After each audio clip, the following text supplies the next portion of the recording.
What is up, everybody? Welcome back to another week of the GZ Chop Shop podcast. I am your host, Project Tachi, joined by my good friend and co-host, Warners. And as always, we have an amazing episode lined up for you this week. We're going to talk a little bit about Castlevania Nocturne.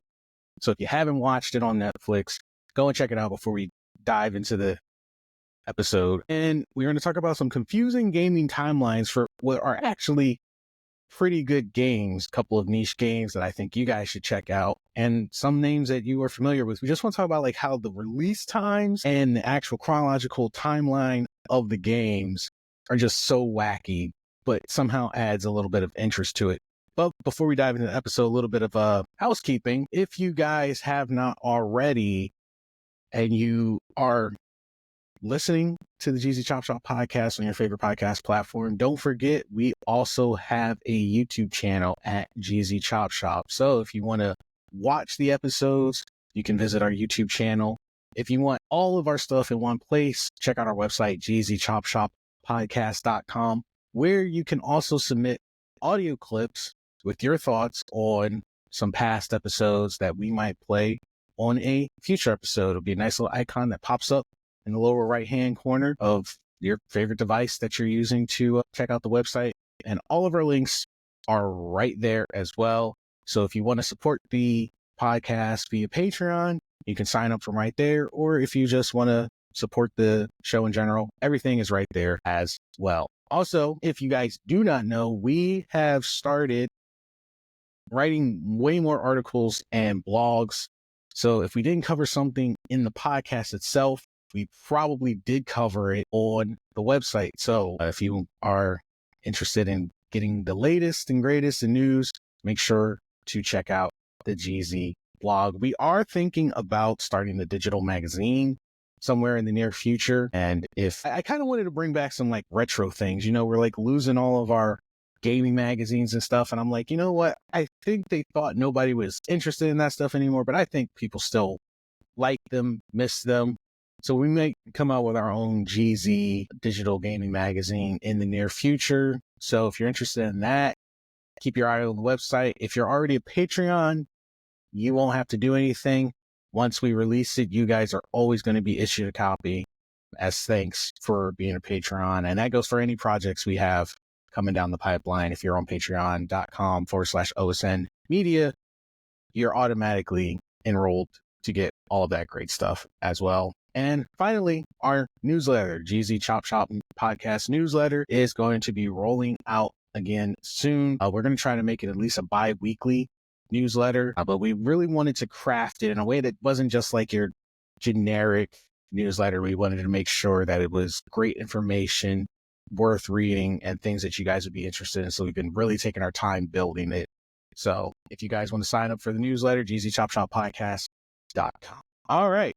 So kicking off this week's podcast episode, we are going to talk about Castlevania Nocturne. And I got to say, I am a Castlevania fan. I'm a fan of the games. I am a fan of the first series in the anime series on Netflix. And I had high hopes for Nocturne. And I'm not saying Nocturne was bad, but I'm going to start this off by saying it wasn't what I had hoped for. But I know you wanted to talk about it first. So I'm going to let you share your thoughts first, Warders, on Nocturne, because here's the thing, man. I did like Nocturne. However, like halfway through season 1, I was like, this feels different. This does not feel like the same Castlevania that we were given before with, like Trevor Belmont and Alucard and the dynamic of the characters and the storyline and the depth and how well everything flowed and connected. It just did not feel quite the same. And I was like, something is off here. Something about the writing is off. Certainly Netflix didn't do what I think they did. So I looked it up. I was like, is Warren Ellis not the writer anymore for Nocturne or for Castlevania? And he's not.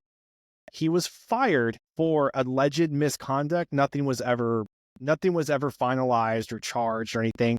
And different sources give like vague, like what he did or supposedly did or didn't do. There's nothing like set in stone. regardless, he never got like charged for anything. He was just basically just fired at the end of the show, which I found kind of convenient.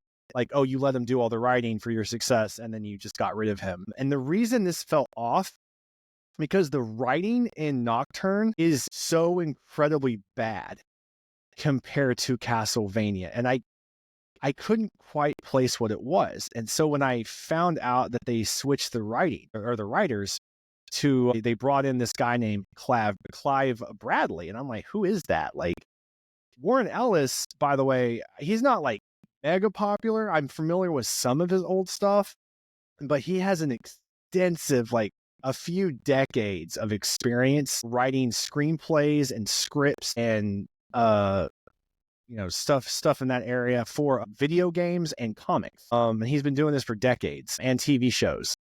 This new guy, Clive Bradley, Clive Bradley, has he's in his 60s. He has absolutely zero experience in comic books, video games, nothing.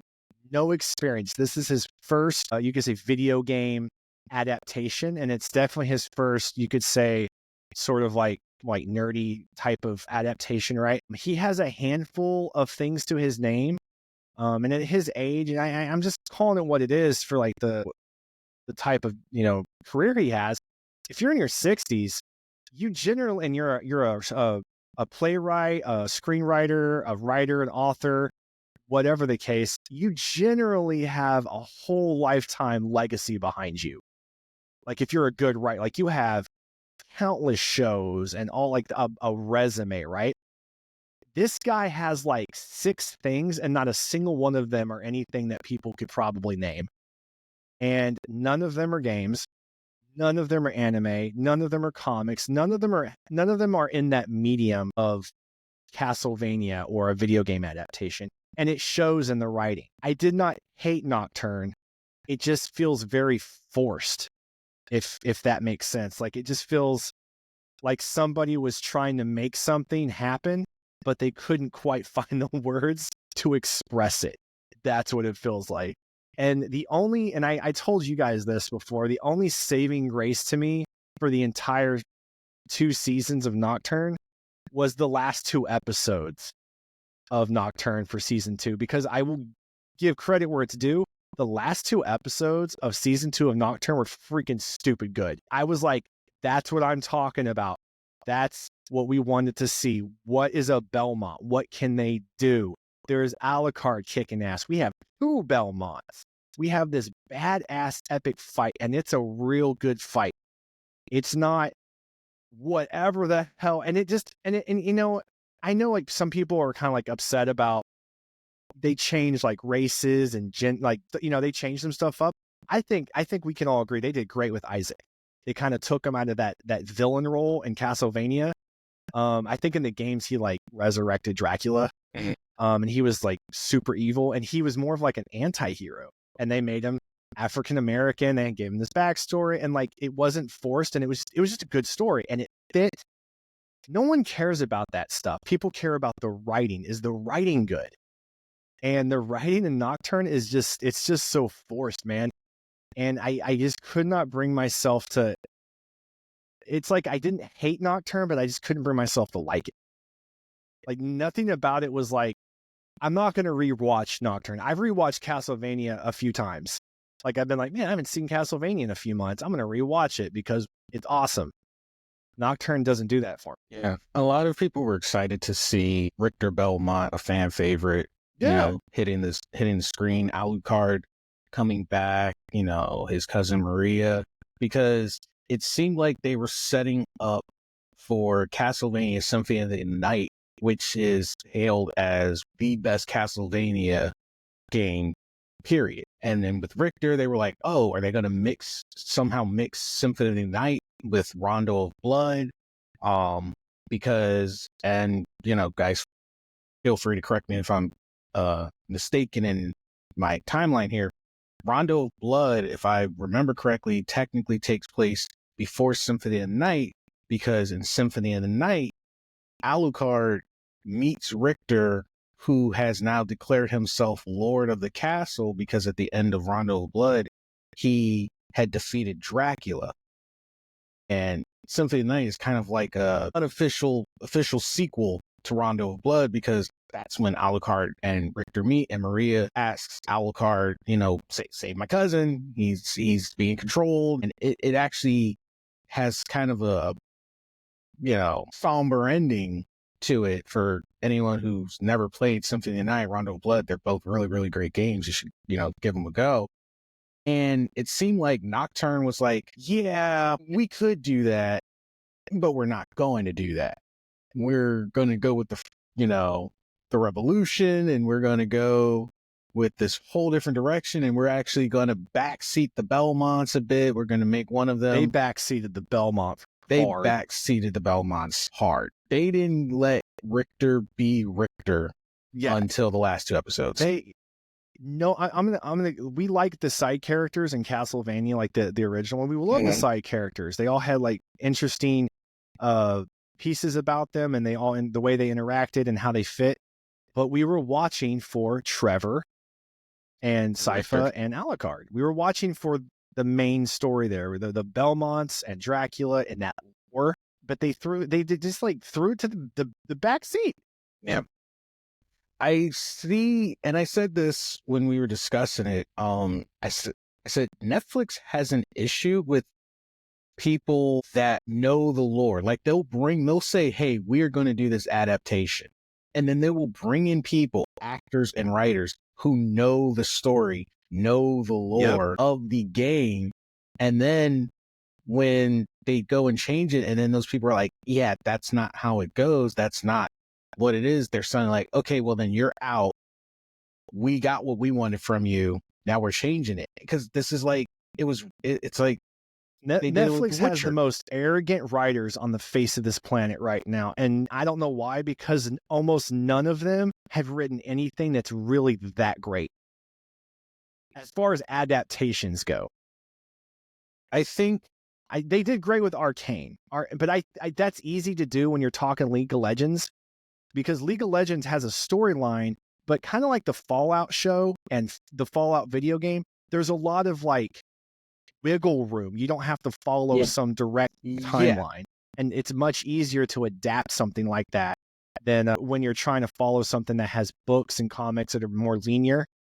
Yeah, but because with Fallout, everyone's Fallout experience is different. No one had which was Amazon Prime, but point stand. But the point, but with Fallout and Amazon, I feel did really, really good, because everyone played Fallout differently.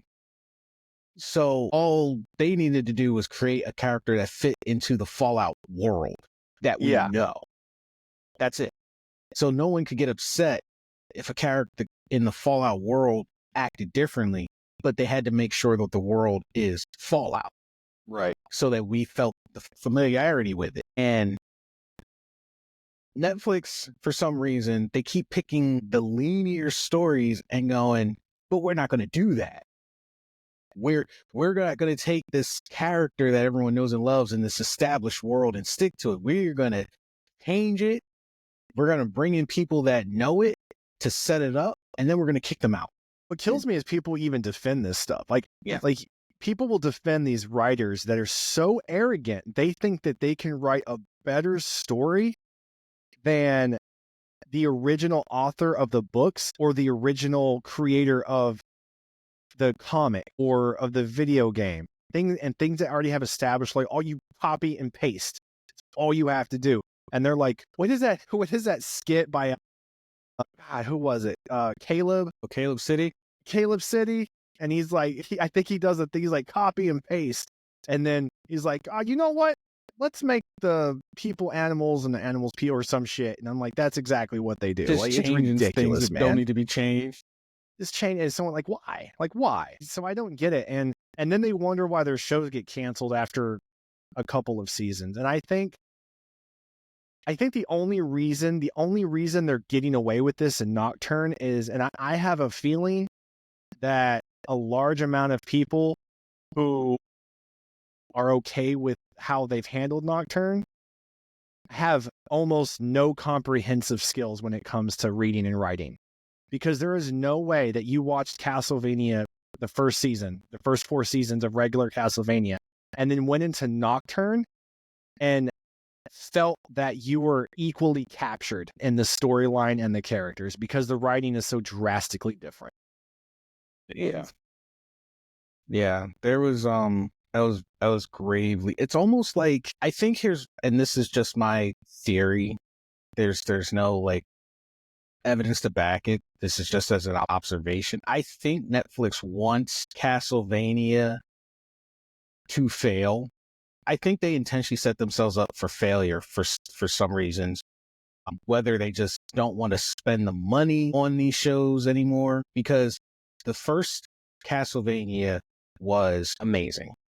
It was great. It was almost flawless. And then they gave us Nocturne as kind of like, here you go. We didn't really want to do another one. So, but you guys really loved it.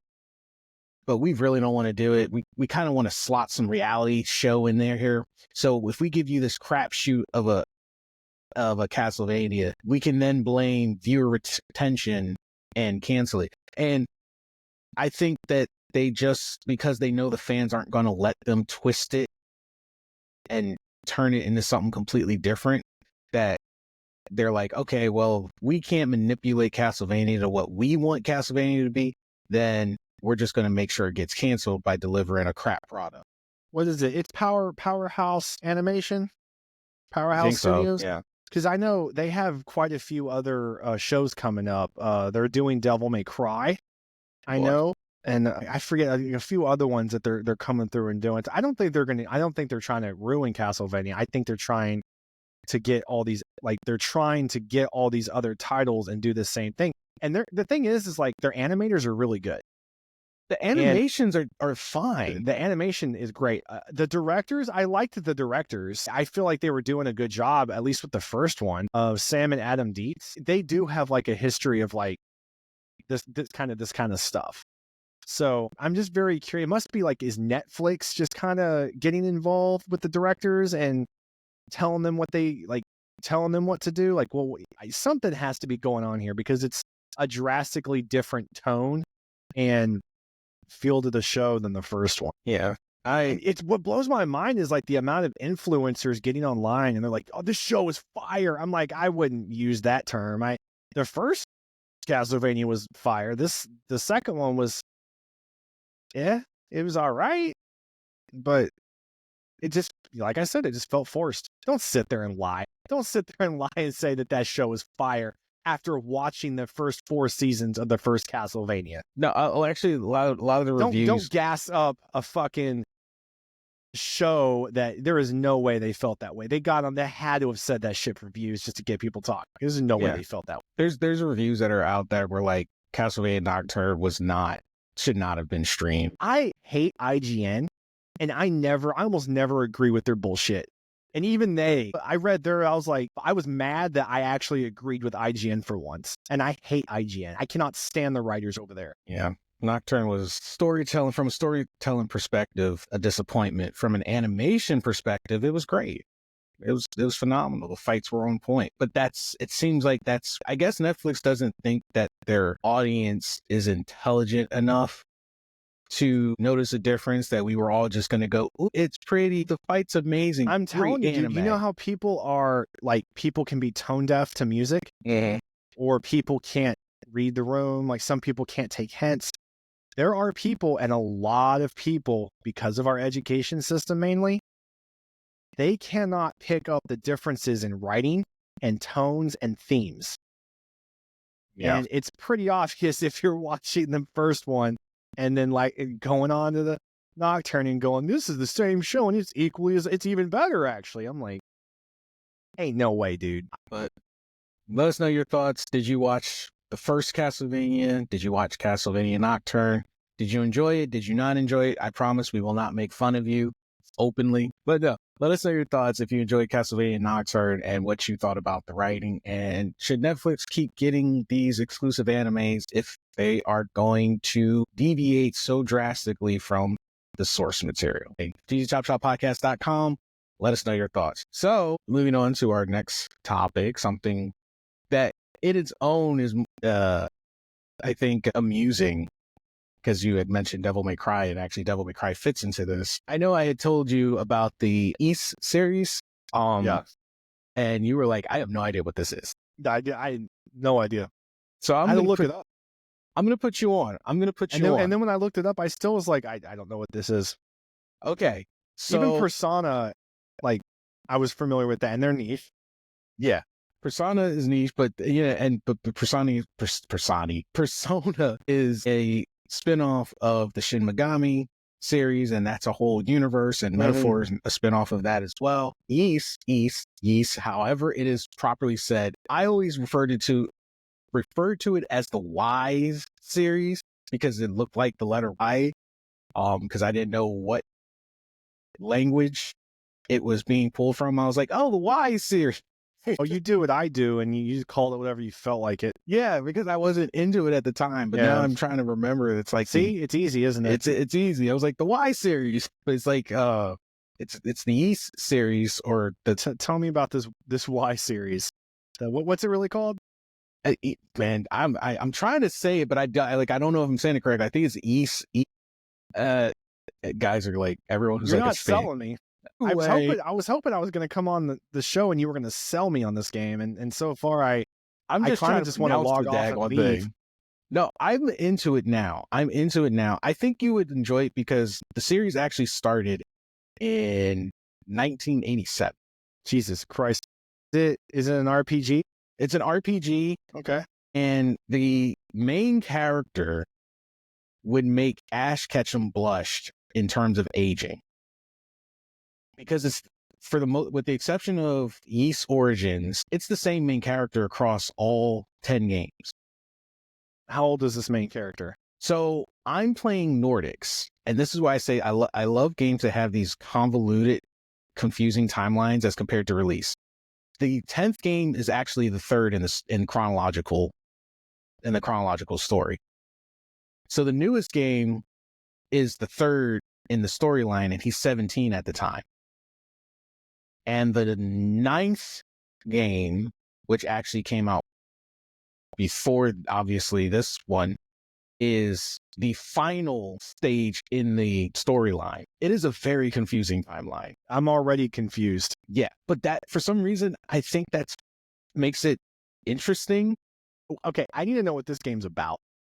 So here's the thing. Each of them are isolated stories. They're not interconnected per se. They're each isolated adventures. They're isolated adventures, but with the same main character? But with the same main character, and he meets different people along the way because basically their world in this story was taken over by demons, and these two goddesses created Yeast, which is the city in the sky, and the demons have created a demonic tower to try to reach this new world that the goddesses created for humanity so that humanity could survive and thrive. And it's basically his adventures across all of these different lands and, facing down demons and the like across this, what's for us decades long journey, but for him just matters of years. Why does this almost sound like what's his name in Jobless Reincarnation?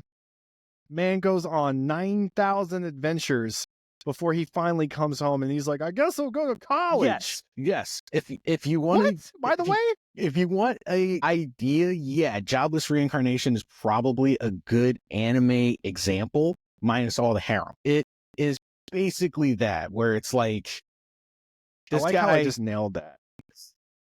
Yeah, Adel, who is the main character, he basically just loves going on adventures. He's like a self-taught swordsman, and he's just going on all of these adventures. And I think that's why people enjoy the series, because while it is all in the same world, each story is isolated in this world. And it's the definition of that anime guy going on an adventure and making friends and facing down these like really tough enemies, and just really, because when I jumped in on the 10th game, because I've always seen it. I was been curious about it. I'm like, dag, every time I come along and I play any of my RPGs, this series is always suggested to me.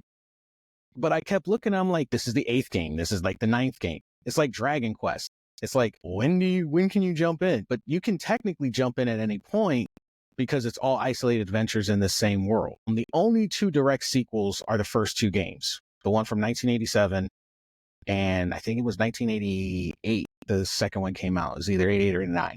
What's the gameplay like? Like, is it changes. It changes. So like what, some of them are like Zelda Link to the Past and it's like 2D. Yeah, like this one is over a bird's eye view kind of thing. And then other ones are like third person view or.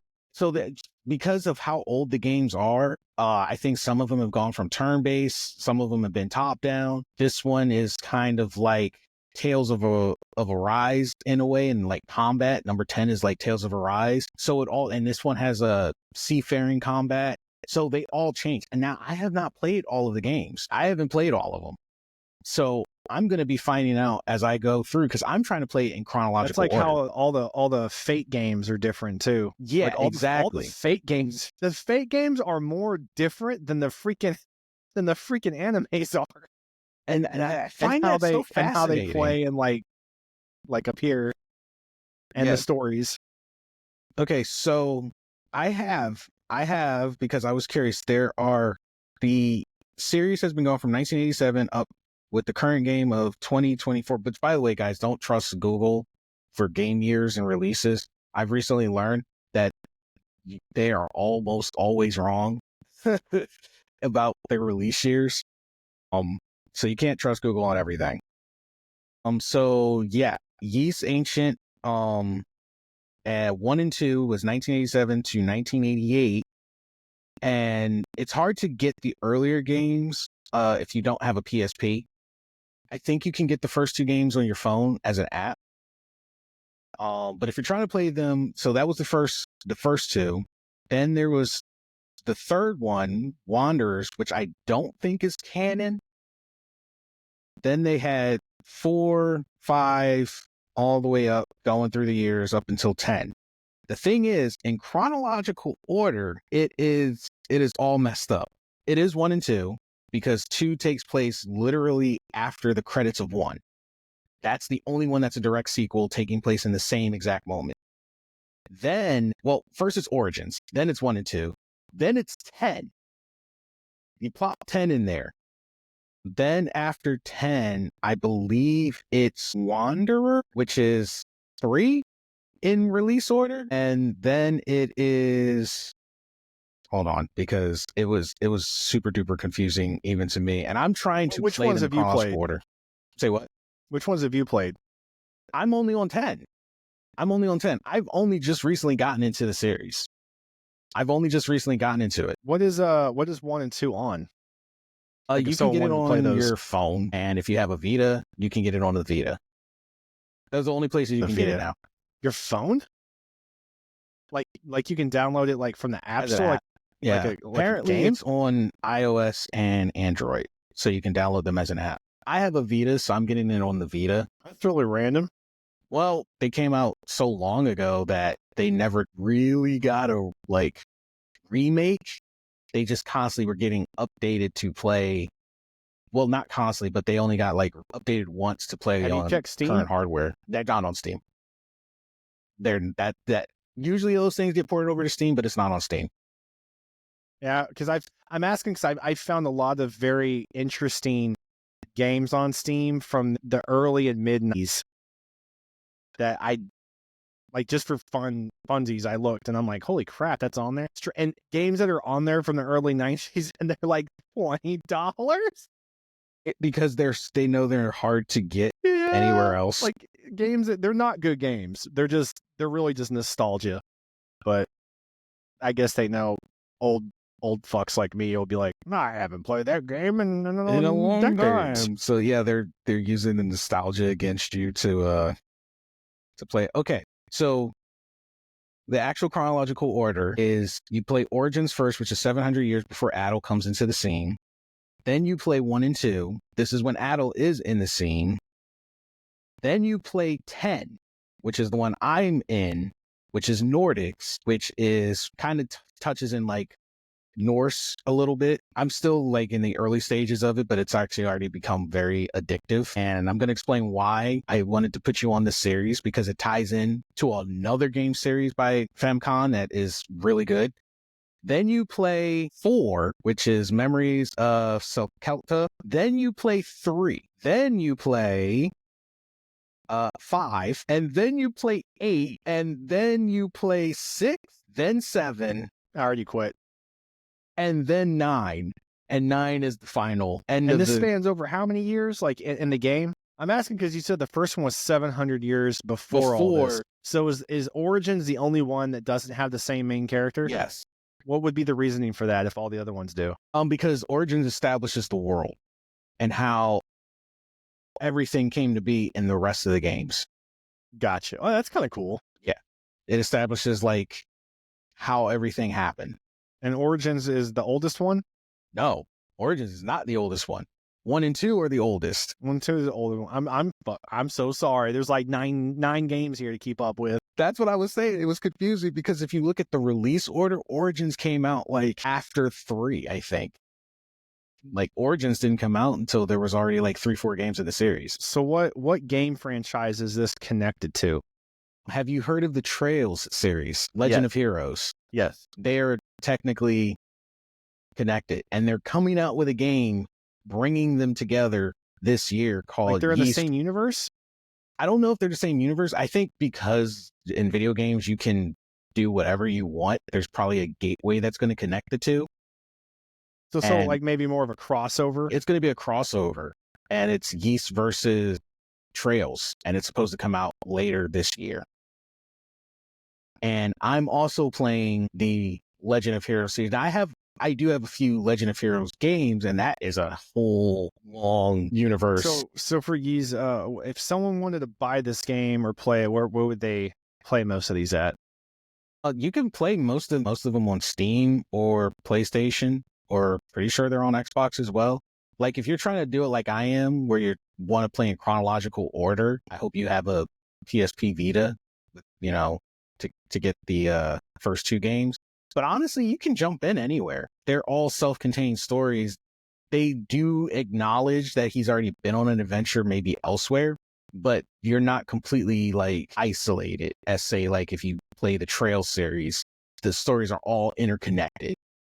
But with this one, they all mention each other and all that. They'll just be like, oh, he met this person on a previous adventure he did. But that was then, this is now. So like I jumped in at 10.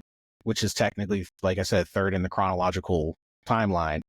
And I have not been lost because, like I said, the gameplay changes for each game. So it's not like a veteran can just jump in and be like, oh, because all 3 games before were like this, I automatically know this game. This must be I've never heard of it, but this must be a really popular game series because there's freaking like what, 11 of them? Because there's 10, 1 through 10, and then there's Origins. It's 11. Yeah. So, yeah. And I think it's severely underrated because it's also not like, at least for me, Nordic hasn't been super hard. Like it definitely focuses on the world building, the characters, and it's just meant to be like this, this teenager on this grand adventure, just having the time of his life. Like he literally is an adventure hunter. He goes and seeks adventure. And you're just following him through this. Although I think 9 is probably a little bit darker from what I've read. It's on PlayStation Plus, so I just was able to get it through PlayStation Plus. But seems like in 9, he gets locked up in prison, and the whole game is escaping this massive prison. It's escaping them. So the freak off. I'm hoping I can get through the storyline to get to that point before PlayStation Plus removes it, if they remove it. But I also have started playing Trails, and I have jumped in at Trails into Daybreak. Now, I do own Trails Cold Steel 1 and 2. I haven't started those yet, but I know that their entire storyline is connected. So I decided to start with Daybreak because it's a whole new storyline years after the other ones. So I was just like, well, all these games will have a synopsis. So I'll read the synopsis and then go back and play those eventually. And when I was playing it, I was like, wow, this kind of feels like, when I was playing East, I was like, man, this kind of makes me feel like I'm playing Trails. Come to find out that the two have always been meant to be interconnected in some way. So I've been playing them back and forth in my free time to And then come to find out they're going to have a versus game. I was like, that is really, really cool. I think if you gave it a try, you would find it amusing. Because did you ever play Devil May Cry? Yeah. Devil May Cry is just as confusing. Do you know that? I own all of them. Yeah. And you know the proper timeline order for it? Yeah. And it can be confusing. It's not Devil May Cry 1 through, 5 or whatever. It's weird. I don't know why they do it like that. I don't know why games choose to do it like that. I think when they put out a game, the first game, because they have to test it, they put out this story that they're not sure if it'll resonate. And it's like an offshoot. It's like supposed to be a one and done, kind of like Final Fantasy. Although with Final Fantasy, that was just release time of when it came to America is why the numbers are mixed up. And then when the game is a hit and people say, we want more, then they're like, oh, we actually have to flesh out a story for this. We created this apocalyptic world, or we created this world, but we didn't think we'd have to explain it because people like you and I, we want the lore. Why are we here? How did this happen? Who created this problem and why should we care?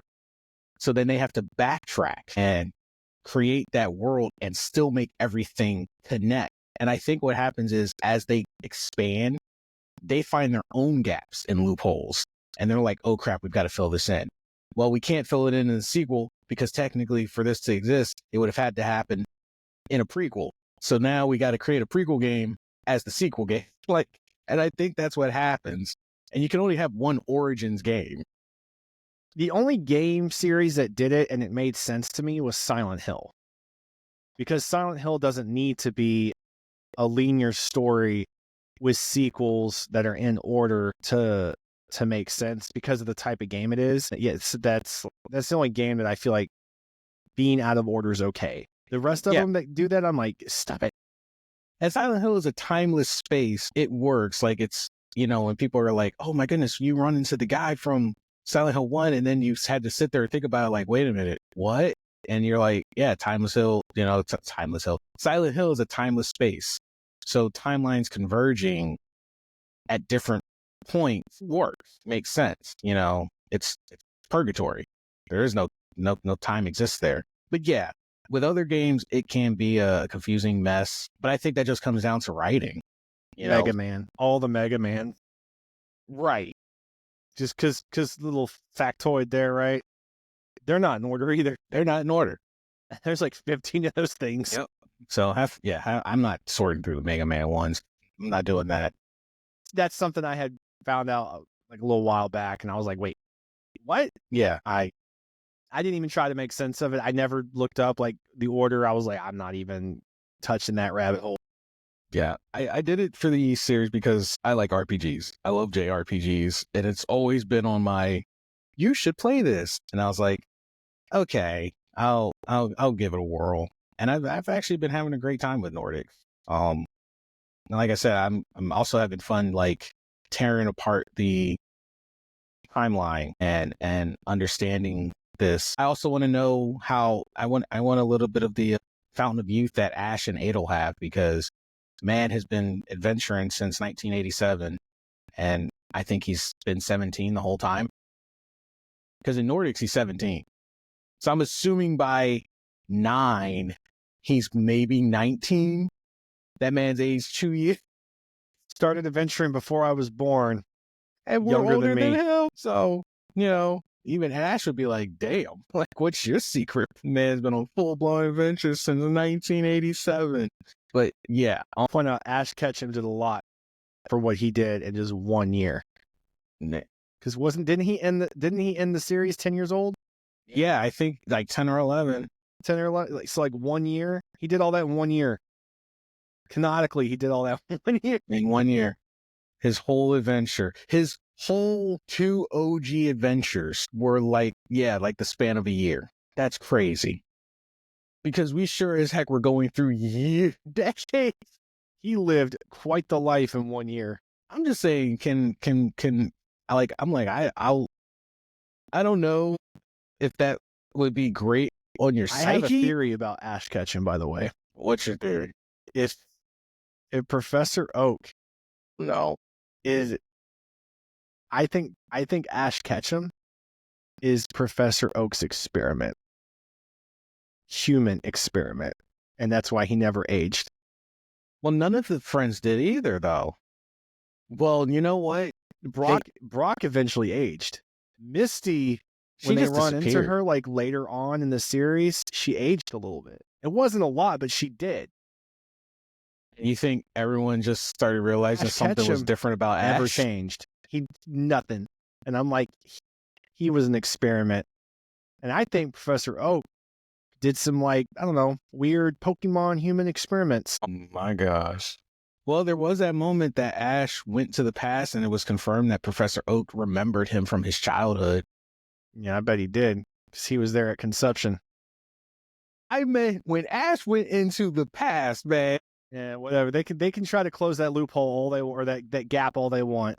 Why you gotta mess up Pokemon like that, man? Why you? I didn't do anything. Like the comics do that on their own. Man, I was happy just thinking that Ash was living his best life forever. The comic books will ruin your childhood alone. I'm just adding some seasoning. There's a reason I about. never read the Pokemon mangas. There's a reason. It's the same reason I didn't read the Yu-Gi-Oh! And that's another thing you could argue is that maybe Misty didn't age just because she died.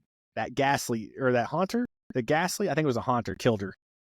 Man, I mean, there's dark theories with Pokemon, but man, well, I mean, that whole theory too, that Ash never went on the adventure and he's been in a coma the entire time because Pikachu As an shocked experiment for Professor Oak. Well, no, that we've been watching like what he wanted to do the moments, or what was it? Watching He's his been entire. watching what Professor Oak made him see. I think we're good with this episode, guys. GZ Chop Shop Podcast. Prove me wrong. .com. Love to hear your thoughts on how wholesome Pokemon is. And Misty's dead. Brock's in prison. if you want more of your childhood ruin, tune in for our future episodes. If you're watching on YouTube, hit that subscribe button. I'm out of here. I'm depressed now. Thank you, Warners. Thank you. Thank you so much. Really appreciate you. And I appreciate all of you guys. Take care of yourself and each other. We'll catch all you wonderful people on the next podcast. Later.